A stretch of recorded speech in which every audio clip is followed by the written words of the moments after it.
Hi folks, Bob Collins for Diver Supply. In this video, I'm going to be talking about everything you never really wanted to know about TUSA Masks. Stick with me. A lot of these things I'm going to be telling you, you may not really want to know, but it's nice to know. Now, what I'm doing is these are all TUSA masks. Tabata USA is what TUSA stands for. Today, the way technology and of course the methods of manufacture, yeah, we see it in the fins out there that I talk about and I'll show you, but I've not really taken a brand of mask, and this is just a few of them. TUSA has about 21 currently showing on TUSA's website as far as what their masks are and the different ones out there. Now, of course, not every shop is going to carry every one. What I'm showing you here is an example of that, and these I pulled off the showroom floor here in Jacksonville. Be aware if you're traveling through Jacksonville or by Jacksonville, stop in the store. This is a fraction of all the masks that are out here in our shop, and I'll try to get a shot of what our mask section looks like so you could take a peek at that. When you look at all these different masks and then you look at the features that are in here, it's pretty amazing. And what TUSA calls it, they call it 3D Sync Q technology. If you've ever struggled to find the mask that's got that perfect, what they call fitting ring, some people just call it the skirt that fits you, it can be daunting. And a lot of times people don't understand how to try a mask on. A couple of years ago, I did a video about how to fit a mask, and I'll briefly go over that with you right here. And this is one of their masks. It's got Panavision in it, and this one also has a Purge in the front. It's called the Hyper Dry. What you do to properly try on a mask is you take the mask, no strap, you can fold it down or in front. You lay it on your face like this, and don't push down and breathe in because that creates a false seal. So what you want to do is look up at the ceiling, take your hands away, breathe in. I don't know if you can see that, moving and collapsing on my face, but I'm not pushing down. It's just based on the weight of the mask, help holding it on. The skirt ring fits my face. I've got what I think is a normal looking face. Don't put the strap on, don't put it on your face and push down and then suck in, because a lot of times what we see is people will do that.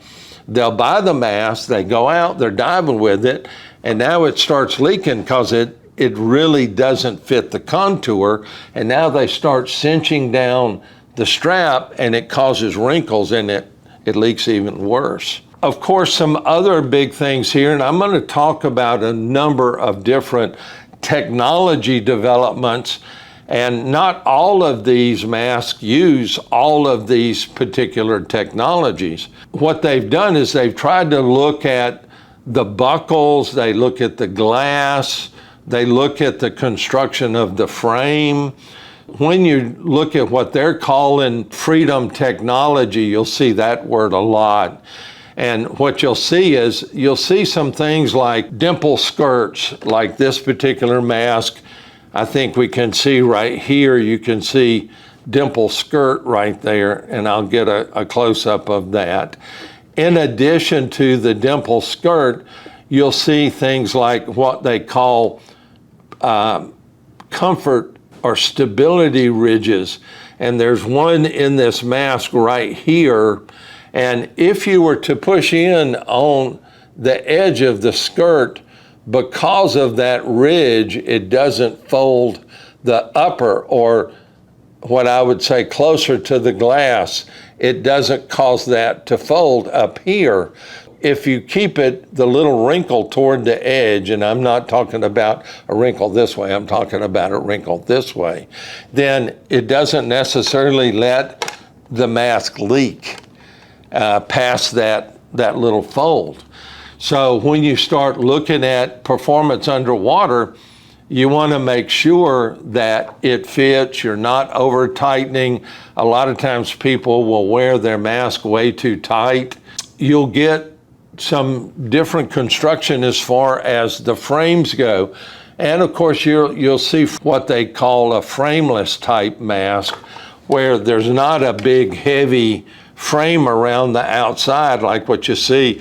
The glass basically fits into a very thin plastic piece that goes inside the molded silicone. And all of these masks, whether they are, I'm going to call it an opaque skirt or a translucent type skirt. Opaque can be green, it can be black, it can be white, pink, whatever, or the translucent. And there's different levels, of course, as far as the translucency of the skirt.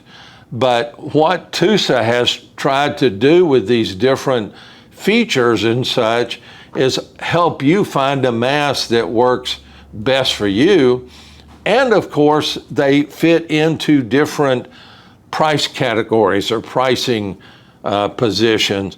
This Liberator is a kind of a simplistic mask.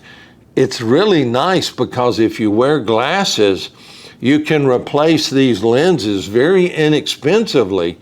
Now, if you've got those heavy plus style lenses, those are going to be kind of tough. You may need to go to one of the scuba mask optics companies to help you with those. But simple, fairly simple, -1 up to -8 or 9, then you can actually yourself change these lenses in the Liberator. The Liberator also uses a very simplistic style of buckle. So this mask is extremely economical. Now, some of the other things that you kind of need to look at is lens treatments. On the Paragon, you can see the tint in this. They have what they call UV 420, and it's a lens treatment, and it really helps you whether it's super sunny or maybe a bit overcast. It really gives you a little peace of mind knowing that your eyes are protected from some potential damage, and it really allows you to focus on the beauty of the underwater world. And when I did the video on the Paragon, I actually put it up in front of the camera, and you could see the slight difference as far as the color of the lens goes. Now, it's not drastic, and this actually has a anti-fog strip inside of it, but it also has a slight bit of reflectiveness. You can kind of see the color in the reflectiveness of that mask. So, being able to get some understanding as far as that's concerned. Now, buckles are another situation that TUSA has begun to develop, and you'll see a number of different ones. This is the most simplistic of the buckles. And the way these work is you just lift up here, and you can adjust the strap in or out. And of course, this buckle is allowed to move freely in an up or down motion, depending on how you're trying to fit the mask. And one of the things you want to remember is if you're wearing the strap, it shouldn't go necessarily over the top of your ears back here on the back part of your head. You want it more on the crown of your head. So we have this simplistic buckle on the Liberator. When we look over here and we look at the Elite, now there's two different sizes of the Elite. This is for a smaller face, and what's cool about this is it's got a lot of glass, which means it's very close to your eyes, so it's got superior vision underwater. Now, the glass that's in this one is also a lot clearer than normal glass that you see out there. And if you were to take the lens out of this and hold it to, I'm just going to call it some other mask, I'm not going to try to get specific. If you just held those two glass plates and held it side by side and looked at the edge, you could see one of the glass plates might have a slight green tinge to it, and the TUSA glass is going to be pretty darn clear without any tinge or tint to it. And that tinge or tint on these comes from the imperfections in the glass. And you're paying for a higher quality glass, which if it's got a bunch of impurities in it and it tends to stop some of the light coming through. And when you're underwater, of course, we want the most natural light coming through we possibly can do. Now, this particular buckle hinge here is adjustable, and you'll see it's kind of stiff when I try to wiggle it. But if I pinch here and I lift up, you can see it will adjust and stay in that adjusted position, so that if you like your normal position of the mask, but you want your strap up a little bit, then it's called fix hold. So you've got some nice ability with this particular type of buckle for that to work that way. You've got some other buckles like this one. This is on the CEOS, and the CEOS, it also has the ability to move, but it's not a fix hold. You'll see if I twist this and twist it up, it'll kind of stay there, but it kind of doesn't stay there. So you've got some ability there as far as these different buckles go. And again, you've got the same sort of thing here on the TriQuest. You're just twisting it and holding it down like what you see right there, as far as it staying in position, versus one that has that, what they're calling fix hold. Now, when you look at the skirts themselves, not only do you have like that little ridge that I showed you on this clear and blue one, you also have some texturing on the inside of the skirt. Now, this texturing, what it does, it feels slick. Now, on this one, on the Liberator, if you rub your finger across it, it kind of drags. It's kind of sticky feeling. And that's fine, and that's what you're going to see on a lot of masks out there. But if you rub your finger across this one, what you're doing, it almost has a satin feel. So if you're wearing the mask and the mask moves on your face slightly, then if it has a satin feel to it, it tends to slide on your skin, and it doesn't necessarily cause a wrinkle to be in your skin, as if this was to move, it could kind of cause a wrinkle, kind of like what you see me doing to my face right there. Now, this one over here, this is the Sensi, and the Sensi utilizes another new buckle. Let me get some of these kind of out of the way. Utilizes another new buckle, and this particular buckle is what they're calling the Swift buckle. And what the Swift buckle does, you'll see right here, if I twist this, I can disconnect this from the mask. And it's very lightweight, it's easy to adjust, but if I twist that, I can take one of the new ski mask type straps that we're seeing a lot of the manufacturers out there are utilizing. This particular type of strap, a lot of times what people will do is if they've got a silicone strap, they'll put one of these slap straps on their mask to make it move on the back of their head a lot easier. And those either slip over the strap or they kind of clap around. But this has the swift buckles. I think I can get a close up on it. So you could change it if you wanted to. And they also have an holder, like what you see right here, for your snorkel. Now, a lot of you, yes, don't dive with snorkels, and then it's not this hard piece sticking off of your silicone where your snorkel may happen to go. It's a nice flat. You don't have to worry about taking it off of that. And these are made by TUSA.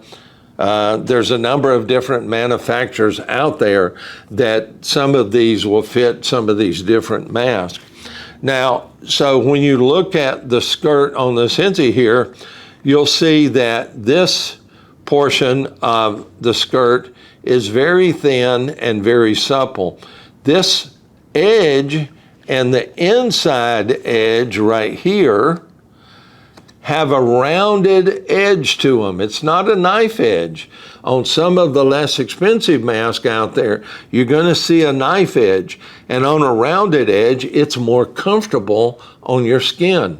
So it makes a big difference. And this one also has the nice 3D Freedom. They're calling it Freedom technology. The Freedom technology for the mask to be more comfortable, and it doesn't necessarily stick on your face per se. So there's a lot of little advantages as far as these things go. This is something that a lot of people don't pay any attention to. This strap is actually molded in a slightly curved manner to fit the back crown of your head. This is not just a flat type of strap. So if I hold this strap, I'll try to hold it so the camera can see it. Now, if I try to straighten it out, you're gonna see what happens to it. See how it begins to curve? If it was truly flat, it would just kind of stay flat when I would pull on it. So this is actually has a certain amount of curve and cup to it to fit the back of your head. So TUSA has really gone out of their way to put forward all of these different technologies and features that they're putting in their mask, whether you want a nice wide vision, you see these little side windows here.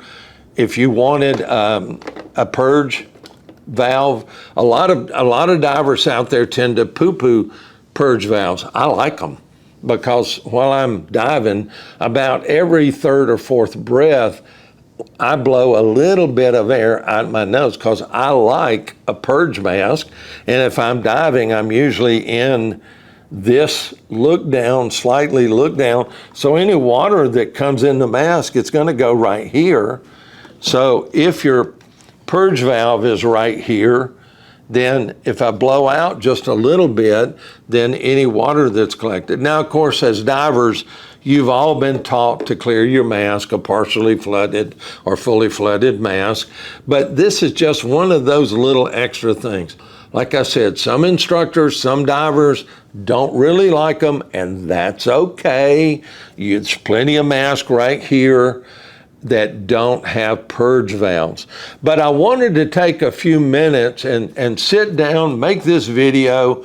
Again, I call it more features about TUSA masks than you never really wanted to know. I hope you enjoyed this. If you're a new viewer here, hit the subscribe button. I'd like for you to do that. If you dive a specific TUSA mask, want to leave a comment down below, or maybe you've got a favorite mask, you want to leave a comment down below.